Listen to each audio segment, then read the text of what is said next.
Welcome to Turn Writing Fear Around podcast. Simple methods to overcome fear and start writing again. I'm Elise Hittinger, and I'm the host for your Journey to Courage. This is episode 5. There are 3 types of fear, and knowing them is important. When I had my accident, I really hadn't thought about types of fear, and all I knew was after the accident was over, I was afraid to go out and ride on the trails. I was afraid of riding outside the arena, period. But I didn't really think about it. I just knew I was afraid. And then it dawned on me one day.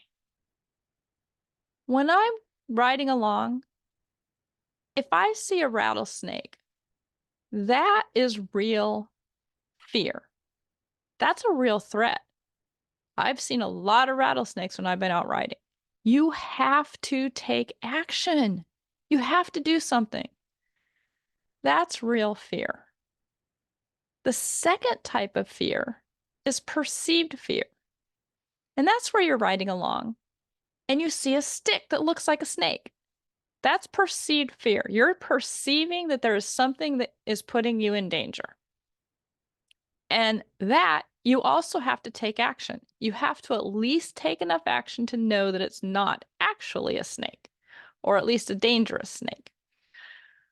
But in both of those cases, once you've determined that, you can go right on doing what you were doing. But then there's the third type of fear, and that's the imaginary fear.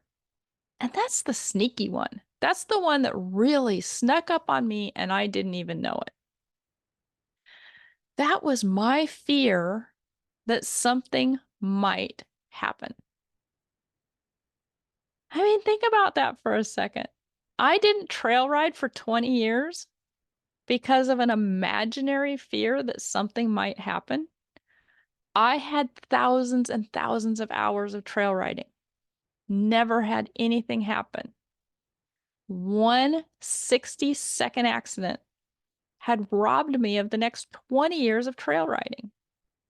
All because of my imagination? Wow, that was powerful. So really think about it.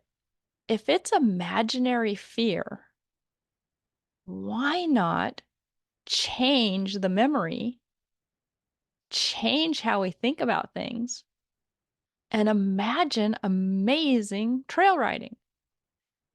And that's exactly what I did. I first went back to the accident and I imagined it like a cartoon. I imagined that horse wearing ballerina slippers. I imagined that horse wearing a tutu. I imagined me being the road runner and surviving anything Wile E. Coyote throws at me. For those of you that are in the older generation, you know what I'm talking about. Good old Acme. But I just started imagining things in the past, changing my memories. And guess what? It took away a level of fear. And then it took away another level of fear. And then it took away another level of fear. And I started to feel more courageous. And I started to giggle thinking about how silly we would have looked if that had really happened as a cartoon. Now, not everybody thinks cartoons are funny, but there's things that everybody laughs about. And so look at your fear and change it around to things that are funny. Change it around to whatever it is for you that makes you laugh, makes you giggle, makes you chuckle. It really helps to take away the fear, especially once you know that that fear is imaginary. Your body doesn't know that. Your brain doesn't know that. But once you consciously know that it's an imagination, that it's made up, you can change it around to something that makes you feel good. Imagine if you had the best ride ever. Imagine if you went on a trail ride and you saw flowers you've never seen before. Imagine the sun on your face. Just start imagining the good stuff instead of imagining the bad stuff. It's all imagination. It's all imaginary fear or imaginary courage. So why not imagine the courage? Imagine the good stuff. If you've enjoyed this episode of my podcast, please grab my book. It talks about the whole process from my accident to getting back in the saddle and trail riding again.